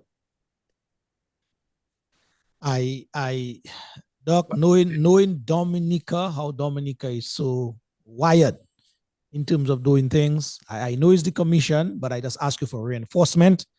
But in terms of the rudiments of that, I am still skeptical as to whether even that commission there has the capacity to monitor, to scrutinize, to make sure everything. But let us hope for the best in that department. Yeah, well, no, but I understand your skepticism. Because the Electoral Commission has not exactly adorned themselves in honor. They've not necessarily done the right thing as far as elections are concerned in Dominica. So yeah, I understand this. The Electoral Commission is highly politicized. The independence that we seek is not there. The structure of the commission is such that it gives undue influence and power to a government that is unscrupulous. I mean, an honest government would have no problems with an honest electoral commission, but a dishonest government, as we have currently in place in Dominica, will manipulate the commission for its own purposes. And that's the reason why the commission is stocked with passport agents. These are individuals who understand that if there's a new government, they will lose whatever little monies that they're getting, or big monies that they're getting from the sale of passports as agents. They would lose those privileges, and they will do everything. They will fight hard. They're fighting effectively for their largesse and for their wealth, and not caring much about what happens to the electoral process. So that's the reason why I understand people are very skeptical about the Electoral Commission. But in a real country, Electoral Commission is supposed to be independent. And that's why I go back to Barbados. I think Barbados is a very good example. I believe, for example, the Electoral Commission in Antigua has shown in the past that they're honest, that they've called, for example, for the cleansing of the list, they ensure that the list is cleared. Look at what has happened in Dominica. The Electoral Commission has refused to cleanse the voters list, even when the list of dead persons have been gathered and given to them. They have refused to do it. So you have a commission that is at the beck and call of this administration. So it has absolutely no independence, zero independence, and I understand that they would probably not be in their current form. But if you have a commission that is correctly set up, that has the backing of the law, and they're operating as a truly independent commission, it can work well. And that is something a United Workers' Party government will do. We will not politicize the Electoral Commission because we believe in the rule of law. We believe in free and fair elections.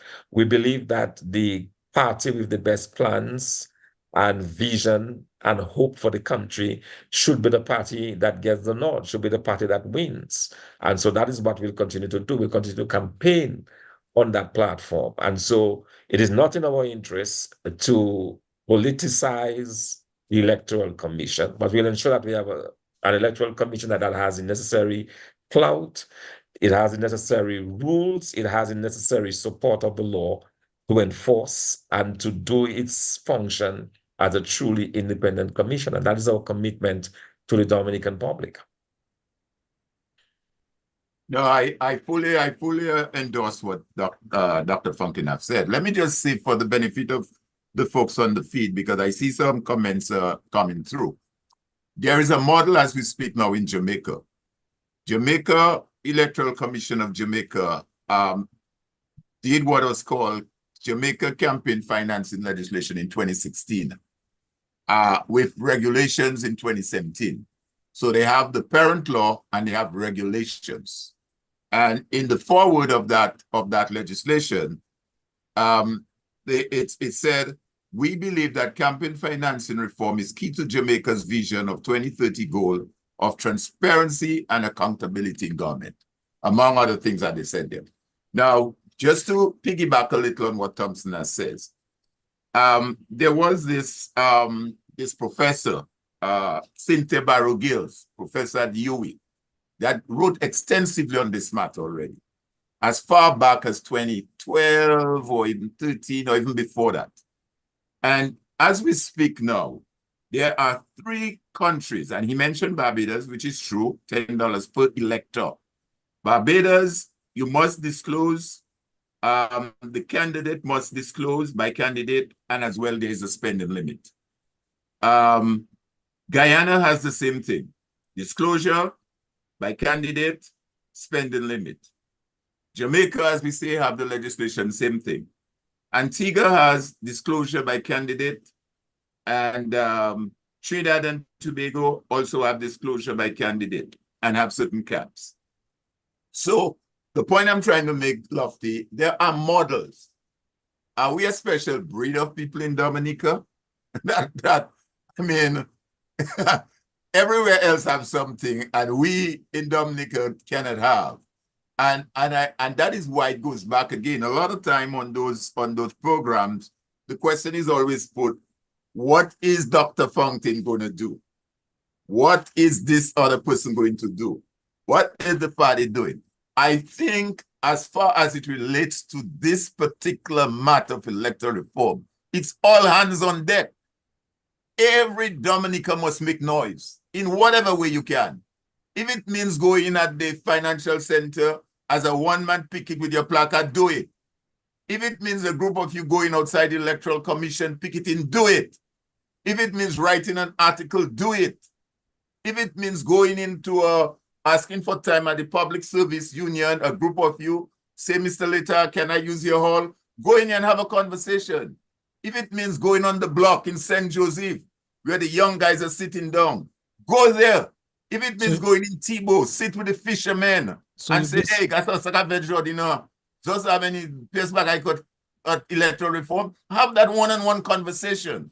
So you basically, and that way, everyone will get engaged.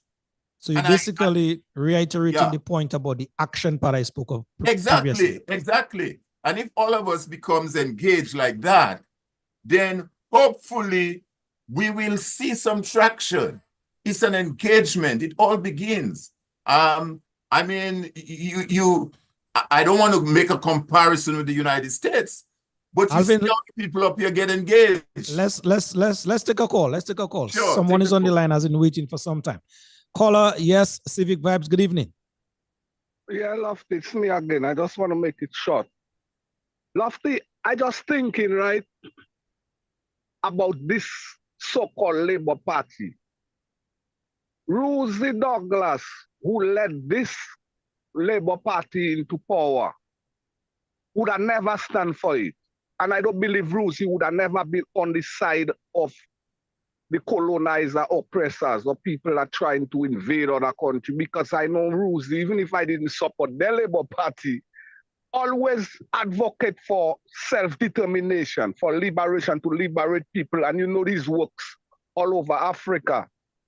And to see how far Roosevelt Skerrit and this regime has gone rogue on the people of Dominica, because Dominica people, we don't even know that's what's happening. It's like he has no ideology, no vision, no plan. You could see he just there for his self-love. Anytime he can benefit, it's good. Once he cannot benefit, it's not good. But he's not there to serve the people. And that is very bad, because me personally, for me to associate myself with a political party, you must have an ideology, your ideas. I want to be familiarized with your ideas, your belief, your vision, your programs, your plans. That is why electoral reform is important again, because you cannot vote for people and you don't know the plan. You don't have a clue about the ideology. You don't have a clue about the vision, the program. what it is in it for the people of Dominica is all about them self-serving, and I just can't understand what's going on, Lofty. But I just find that Labour Party just really off track. They just gone rogue. All right, because caller. Rosie Douglas, their godfather, would never stand for that, Lofty. That's all I'm going to say for now. Thank All you. right, I'm still thank listening. you. Thank you very much indeed. Yes, Thompson, Alvin, the caller's points. Yeah. Yeah, no, absolutely. You know, the caller made a very valid point. You see, in the absence of good laws, in the absence of electoral reform, the government does not see it has no desire to campaign on policies or programs, okay? And if you listen, or if you've been following carefully the last few campaigns, electoral campaigns in Dominica, the Labour Party hardly campaigns, you know. You don't hear people go up there and say, we will do this, we will get this done, we will build this school, we will introduce foreign languages in all of the high schools or in the primary schools and so on. You don't get any kind of policy type thing. It's a lot of hoorah, you know, bringing the reggae artists, bringing the booze, bringing the CWO, and let's vote, you know, and that is where we are in Dominica. And I think we need to change all of this. I believe that campaign financing will bring a certain level of will bring some sobriety. It will make people more sober as far as the elections are, so that now people can sit back at their homes and listen. I remember when I was a young boy and I would be following politics, and you would go to a political rally or something, you would actually hear the articulation of ideas. You would hear speakers talking about what they will do, how they will improve your lives, you know, how they will do this policy, even if sometimes they don't carry it out, but at least they would make the effort to explain, and people would listen and take it in and vote based on this. We've gone away from this lofty, and we need to come back to this place, because that is when we're going to see development in our country. Because the end result of a campaign that has no reform, a campaign that disobeys financial rules, is that we get a government, we are saddled with a government that has no conscience, that does not support the best interests of the Dominican public. We are saddled with a government that thinks it is okay for members of government to get a 30% increase, whilst the hardworking public servants gets no increase at all. You would have a prime minister who believes that he's entitled to 2 free mansions, whilst the Dominican public are forced to endure blackout, load shedding, forced increases in their water rates and so on. That is the end result of this. So there are real consequences to the Dominican public by not having those things in place. And I'm convinced that if the election is based upon which party is best suited to run the affairs of the state, that the United Workers' Party would win hands down, you know, and clearly the Labour Party have demonstrated time and time again that they have not done well in terms of governance of this country, yet they continue to be in office. Yeah, let me just interject with one point, Alvin, and then you'll comment. Thompson, I know we have been putting pressure on the government, DLP that is, to do the right thing. How I see it sometimes, Thompson, is that we the people, the masses in Dominica, have to take some blame in where we are today. And I say that to say, for example, when the House is dissolved and this campaign season is on, I don't know for you, Thompson, I don't know for Alvin, I don't know for the people, but I get the impression that some people believe that, hey, the receiving, the giving, the gluttony time has come. And so it's now forced to see war, it's now forced to bask in, is now forced to be drinking and making merry and being so politically drunk, as it were, that some of these people, if you ask them about a message from a political rally, they cannot tell you. And so, Thompson, where now would you put, or where would you factor in that kind of culture that we have adopted in terms of our political happenings, especially during the campaign time, and juxtapose that versus what we want in terms of more free and fairness in terms of the monies that go into the election, the culture we have adopted. You know, we've gone so far away, and the problem about this, you know, Lofty, is that our Dominican public are very interesting, because I remember there was a year where people were saying, well, just tell the people, take the money and not vote them. But I remember when I was campaigning and I would have this conversation with Dominicans, they would tell you straight, you know, if I take the money, I have to vote for them. I mean, person after person tell you straight that you know, as if they feel that if they accept it, they have an obligation to vote, because that's how Dominicans think. That's just how they are. That's just how we are, you know. And not just And that, it's something I thought, your partner Kelly Grano said, we know where you vote. So I you guess know, yeah. So it could be because they have been fooled into believing that they can actually know where they vote. That is one, because they have been saying that. They've said it publicly. It's not true, but they have been saying it.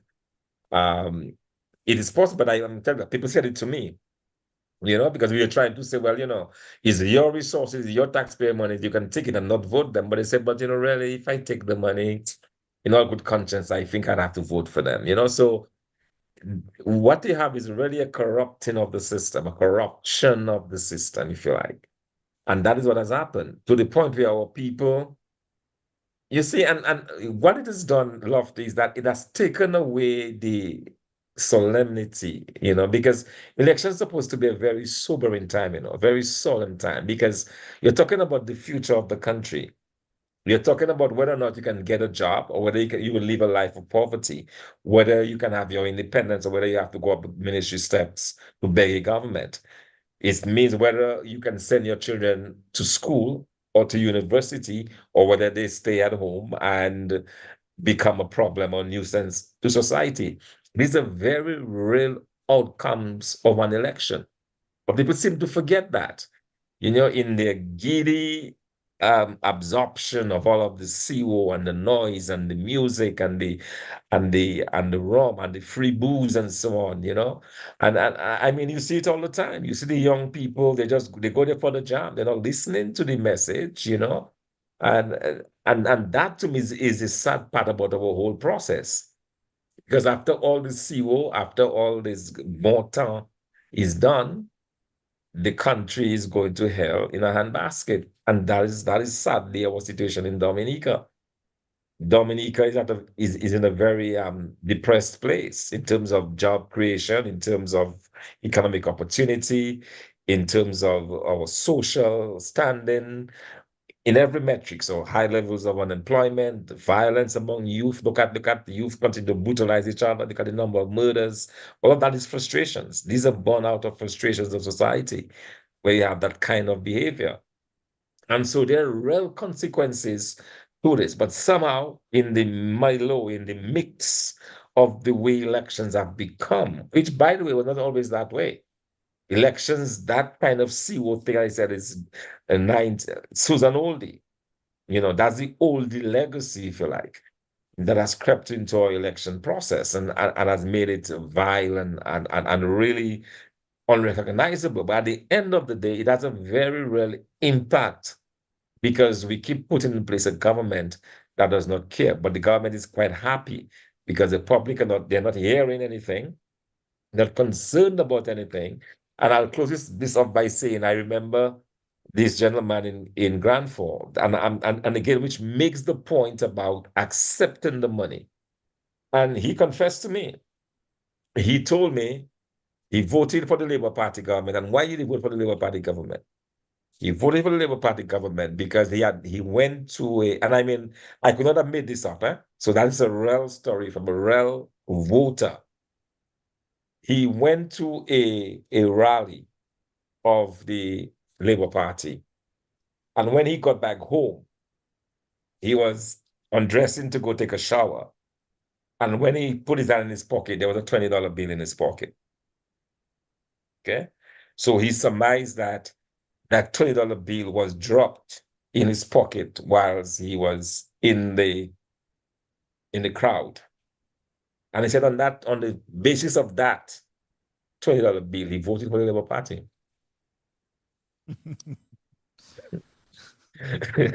Lofty, that's where we are in Dominica.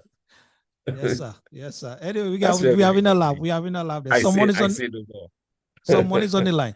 Caller, yes, good evening to you. We have limited time. Okay, good evening, gentlemen. Thompson, we have had several activities planned by the ERC, by the UWP, by everybody they are planning. And it has now become evident that we are not going to get what we want. When do you see the time come when we have to actually take what we want? And a typical example, in Kenya, the people were asking for something and they were not getting it. And they actually forced the government, they took it and they got what they wanted. So when is enough that we have to take our own things in our hands?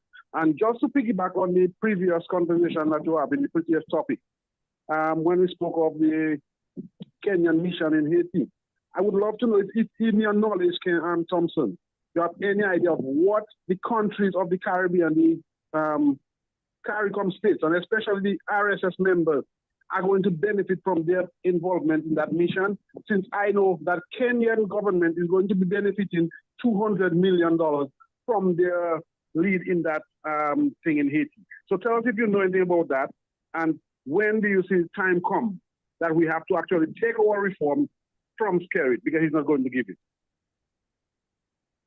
All right, thank you. Thank you, caller. Yes, Thompson? Yes, okay. So by taking up the reforms, I take it to mean that mass protest action that can force a change. Okay, and that's a very important point that the caller is making. Now we've done different things. We've had the mass meetings, we've had the rallies and so on. And I think the caller is talking about at what point do we take it? And we look at the Kenya situation and we marvel. But I will tell you, the same thing that's happening in Kenya. I am talking to my colleagues here who are from Tanzania and from Ghana and from Uganda, and they have problems in the government. And they said they could never try that in the country, because if they did, the government would mow them down and would destroy them, and they could not do it. So, we have to be careful sometimes, because when I talk like that, people say, "Whoa, you're weak," and so on. That's the blowback that you get. But I think I am more realistic in terms of the success that you could have. Now, what do I mean by this? Let's look at the history of Dominica and when we've had successful protests. We've had successful protest action in Dominica basically one time in 1979, all right? And the reason why it was successful is because it was led by the unions. Alvin was a part of the union, I think, at that time. It was led by the unions, and they were able to take action that effectively shut down the government. And the government had no choice but to react to this. All right? Now, you do not have that same situation now. The question is, by taking it, do we occupy Roseau? Do we call the people out on the streets? Are enough people willing to come out on the streets in support? These are the hard questions we have to ask. So yeah, whilst I'm all for protest action and doing this, the question is whether we'll get the support of the public and whether or not it will be successful. So I like the example of Kenya, but Kenya is a unique situation. The court system, for example, is in support of the Kenyans. They said that the independent judiciary that has ruled any action by the police and so on illegal and so on. They've taken actions in the court. Do we have the same access in Dominica? So that's something to think about, because it's something that we have to say, what is the best way? What is the best process to ensure success? Because if you're going to embark on any action, you want to be assured that this action will lead to the successful outcome that you want. And that, I believe, is very important. The question that they asked about what is in it for the RSS, I know that the Bahamas, Antigua, Jamaica, At least the countries that I know, Barbados will be sending troops. My understanding is that they have an arrangement that some resources, depending on their contribution, there is a formula worked out, depending on the contribution, that some monies will come to the Caribbean country, but I'm not sure the amount. The Kenyan government, again, in full transparency, they have announced what they're getting. We've not had the same from the Caribbean governments, but they will be getting some type of monetary, because the US, instead of sending its own forces, have decided to put a tremendous amount of money into that process there in Haiti. And the countries that are providing resources, whether it's soldiers or police, will benefit from it. But as to the exact amount, I'm not sure.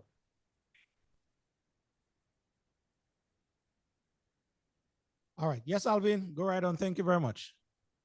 No, thank you, Lofty, and Dr. Fonkin for his response. I think it's a valid question that the caller have asked, and that is why I am one that firmly believe in what you call grassroots organizing.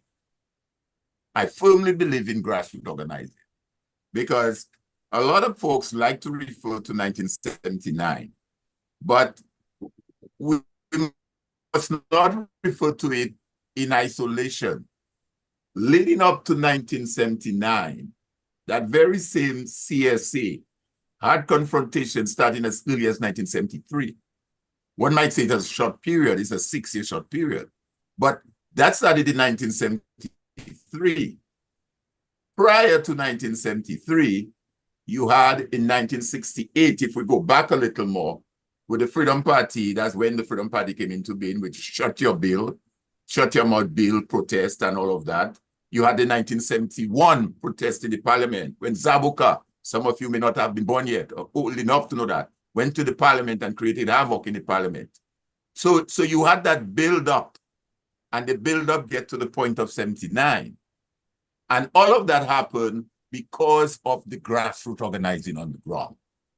And that is why I believe what we're doing here today, and you made the point, Lofty, it's not just about talking about it, but having exposed and provided the information. How much of that can we take in our respective communities and in our respective ways to help change mind? Bearing in mind that this what you call it, this government under Skerritt's, Prime Minister Skerritt's rule, have been doing corruption for the last 15 or more years. It's a corrupt society, and that's what happened when you operate in a corrupt society, a society where the democracy is on the verge. And even when that took place in 79, Lofty and Dr. Fontaine, I'll say to you, Patrick John at the time had a police force and a defense force. Not just a police force and a defense force. But because the people were so organized on the ground, were so energized. And I believe, and I always say that, I believe, Lofty and Dr. Fontaine, that there is hope. Sometimes it seems like we're not getting to that mountaintop. We feel sometimes hopeless. But I'm telling you, it's going to happen at some point. And I firmly believe that this matter on electoral reform, if all the various groups, and I heard the last event that they had in the Arch, and the various persons who spoke, if every Dominicans back home could throw their support and go out in the various communities and forcefully speak about and advocate for the electoral reform, we'll get it. If you listen carefully to Prime Minister Skerritt's responses on a number of issues, he comes across like a coward. I mean, just listen to him. He comes across like a coward. But what sometimes we do, unfortunately, is that we give oxygen and energy to some of his comments, rather than we ourselves moving forward with our messaging and our narrative, we feed into his error. So he comes tomorrow morning on Monday morning, and he talks about some asinine thing about maybe whatever it is, hospital or whatever, some nonsense. And we all jump on that conversation. Rather than us now determine what our messaging and our conversation should be and take that to the people and keep educating and keep working with the people. Is it an easy job? No, it's not easy. Is it a job that can be done? Yes, it can be done. So that would be my contribution. And even and bear in mind, like I say, I mentioned corruption. When we did that in 79 those years, you had a thriving farmer base. You had a thriving business base. Right now, farmers are poor, if you want to use that word. Businesses are struggling. You know, you had that kind of collaboration. So it's a matter where we have to get back in that space. But I don't think for any situation it's a space that is that we cannot achieve or we cannot succeed with. I think we still can.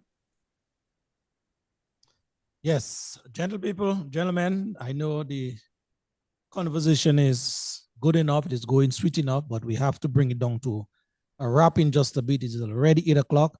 And so what I'm going to do now, I'm going to ask Dr. Fontaine, who was our guest here tonight, to basically bring it to a wrap. The topic that you spoke of earlier, really Polisario front, providing that, sort of governance for the people of Sahara, and also tying that in now with the oppression as well, like the Saharan people we are going through with our government here in terms of the reform agenda for elections that we have been seeking for some time. And so that has been eluding us for some time. Can you just marry those two, Thompson? And then we will bring it to a wrap. All right. Certainly, the decision of the Roosevelt-Skerrit administration to support Morocco's claim of autonomy over Western Sahara is clear evidence of a government, of a true pull government, if you like, that does not care about ideology, does not care about history, that takes the Dominican Republic for granted, and which has allowed for the corrupting influence of money from outside to corrupt the political system in Dominica to the point where they feel that they can always win an election because they have the deep pockets, because they have no electoral reform. So I think the question of electoral reform is one which we have to continue to pursue, is one which we have to continue to call upon Dominicans to stand firm on and continue to demand the electoral reform and take whatever action is necessary to ensure that we get the reforms that we need. Because at the end of the day, failure to act will mean that we continue to live with a government that is really forced upon the people of Dominica, a government that is not working in the best interest of the people of Dominica, a government that is not doing its best for the people of Dominica. So it is really upon us to really take those measures, to do what is necessary, to do the agitation, to do the talking, to do the organizing, to do everything possible to insist on electoral reform and also electoral and campaign finance reform. That campaign finance reform must be a part of this. And we need to appeal to our government as well, appeal to their consciences that it's not all about money. It's not all about a hotel. It's not all about, these things that at the end of the day, human rights matter. People's ability to live freely without oppression, not to be subject to imprisonment, not to be subject to death, not to be subject to being ostracized, that those rights count for something. And as a country that has gone through colonization, that has gone through slavery, our voices should always be raised in support of countries that are themselves seeking to get to that place. And so tonight, I want to really thank you, Lofty, for the opportunity and to assure the Dominican public, that the United Workers' Party government is committed to good governance, that the laws that we need will reform those laws. We'll have an electoral commission that is truly independent, that we will build a legacy of free and fair elections, and that we'll have a system that allows the best government to be always representing the best interests of the people of the country. And so, like Alvin, I am not necessarily pessimistic. I believe that the day will come when what we're asking for, we will get, but it's not going to happen automatically. It has to happen with planning, with strategizing, with the coming together, with joint efforts by trade unions, the farmers, public servants, the general public. And that to the Dominican public, let's take our heads from it. Let's get our heads out of this SIBO mentality. Let us think of our country. Let us think about what Dominica can be and can become. Let us think of what we need to do to make this country a better place for all of us. But that can only happen if we get rid of bad governance, if we denounce bad governance, if we speak out strongly and unapologetically against government that is bad for the people, and we support good governance. That is when we'll begin to see those types of changes. And so, Lofty, I'm extremely optimistic about the future for Dominica, irrespective of what is going on now, irrespective of the very bleak place that we're in. We all know that the best days of dawn, the brightness of the sun rising, is after the darkest hour. And so we are arguably facing one of our darkest hours in Dominica, but better days are ahead for us. And we just have to keep the faith. We have to keep the struggle. We have to keep fighting. We have to keep strategizing. We have to keep organizing. We have to keep speaking, and I believe that together we can do it. And together we can work for a better and more prosperous Dominica. Yes, Doc. Dr. Thompson Fontaine, thank you very much on behalf of the many folks listening now and also viewing this program live. I want to thank you very much indeed. And also the Civic Vibes team. Thank you for taking time off your Sunday. I know you're very busy, brother, but you always take time off and make the time for the education that needs to go through in Dominica. Thank you very much, my brother, and do enjoy what is left of your evening. Thank you. Thank you very much. Yeah. You made up my morning. Thank you, Lofty. Thank you. Yeah, it's morning by Thank you, Dr. Fontaine. You couldn't have said it better. I think you've summed it up quite nicely. And I think the conversation has to continue. And we must never as a people, once you have life and you're in this earth, you must never give up hope. Never give up hope. And I think the fight must continue. And you're absolutely correct. Let's continue and apply various strategies. It's like they say, there are several ways to skin a cat. So we will work on finding the several ways to skin that corrupt cat that we have in our country, Dominica. Thank you, Brian, brother. Tell Simba, call the cabinet. Or money can just go to waste like that. Dominicans spend your money. You should perform your duty. How long before we get our reform? We have some elections in the interest of one man. But like Egypt, the people need freedom. If you cannot deliver, then give us back our dollars, sir. Stay in your lane. We know you know our country love to spend big money, sir. Stay in your lane. The people frustrated and tired. Dominicans have taken all they can take. Give us reform before the fall house break. The people know of who was brigade. May 29 and blood that was shed. So if you don't deliver for what he paid, guy fool was it. All right, thank you very much, Dominicans. As I normally say, for your eyes and ears each and every time.